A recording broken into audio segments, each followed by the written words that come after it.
Alan. Yeah. Well, last weekend, you were in a theater for hours. You saw Lord of the Rings in theaters, and you took your daughter. Yeah, my daughter and I took my daughter to see Lord of the Rings, the extended cuts. So we're talking 11 hours in the theater on Saturday, Sunday, and Monday. And also Fathom Events is repeating it this weekend. So you can take your daughter to see Lord of the Rings. But let's just say she's a chip off the old block. She understands after seeing it the greatness of this movie. And the realization that there are great movies. And unfortunately, all the great movies were made before 2016. But you know, I mean, think about it. What is your favorite movie? Why is your favorite movie your favorite movie? It's because you connected with it somehow. You connected with the story, connected with the characters, and that in that connection, and at the end of the movie, it inspired you or it spoke to you. And that's something she experienced over the weekend. Just the ideas. I mean, there were so many themes going on through this. The first one was about power. You know, that each of the main characters were all tempted to take the ring. And many of them, you know, compromised themselves. Many of them stood strong against this idea of ultimate power and how it can corrupt you as a person.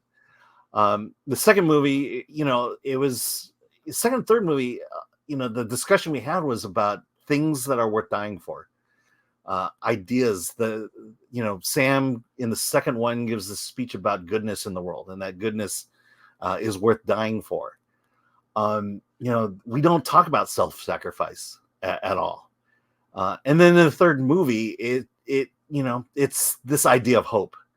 That no matter how bad things get, that there is hope at the end.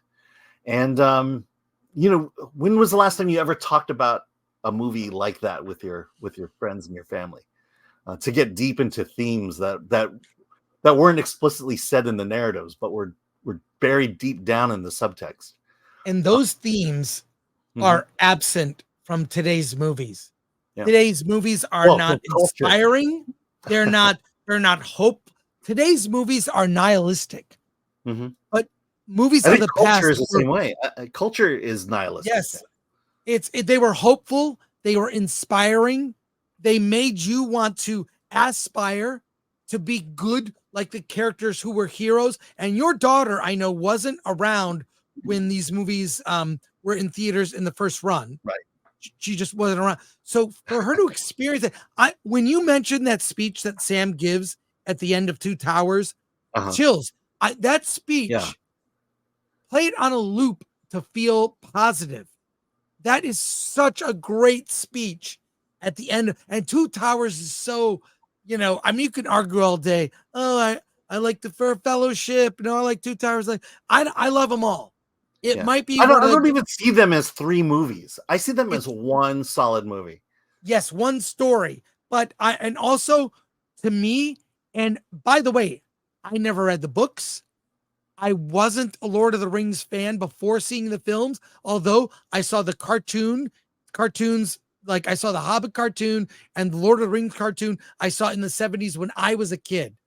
I wasn't a huge fan. It's like, oh, okay, that's cool. I like sci-fi more. It is the most perfect trilogy ever. Like, we can fight about OT Star Wars. I would argue with you, Jedi, it has its flaws. These three films by Peter Jackson, all filmed at once, was such a huge undertaking. As someone who wasn't the biggest fan, I love these films. They still resonate. It will probably never be repeated, knowing all the things that studios seem to think are important now. Yeah. So the fact that you can enjoy that with your daughter in a theater, and she was, you know, a girl who looks at TikTok. Yeah. Yeah. She mentioned it to me. She goes, I'm so glad you made me see this today and not when I was a kid. Well, I keep punishing your daughter. That's no, I know, but I'll bring up one thing that we talked about, and it was that scene in the first movie, The Fellowship of the Rings, it was that scene between Bilbo Baggins and Gandalf the Grey, where he's just saying, he's going to go away. And there's discussion about the ring that really they were not discussing the ring, but the ring was there in that scene. And you felt its presence, you felt its gravity and its weight, even though they weren't really talking about it at the scene.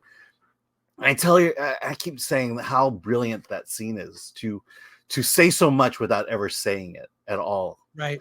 And, when we get into episode 3, everything that this current generation of writers, TV writers and movie writers are missing is the fact that they feel like the words are so important. That we don't understand things unless they say it. In fact, we'll just say it and not have to back it up in any way. And we're going to get into that with this one because there's such a great example of how not to build a character and why words are just words unless you put some kind of meaning and emotion behind it. Well, can you imagine if there was the same kind of care that Peter Jackson took with Tolkien's Lord of the Rings, and if that was applied to these Star Wars sequels, we'd still be talking about it instead of complaining. I mean, can you imagine if they created a J.R.R. Tolkien series and just kind of disregarded Tolkien itself? I mean, how horrible would that series be? Yeah, Alan, that would be terrible. Oh my I mean, God, what if you had these great characters and some network suit comes along and says, "Well, this character needs to be that." Maybe Galadriel wasn't strong enough as a character. Let's make her strong in this series. Well, I'm telling you, get ready for the Harry Potter series on Max. Teleosio Diversio. That's going to be a spell in the show. I promise. It'll be a spell in the show. It's coming. Well, as long as Hermione is Asian, I'm okay. Well, all of those screenings were sold out, and I saw people all over social media talking about it. Yeah. And I'm just happy you got to do that. Repeat it again. Yeah, maybe she'll take her boyfriend to see it this weekend. But ours wasn't sold out. All I can say is the front row was not.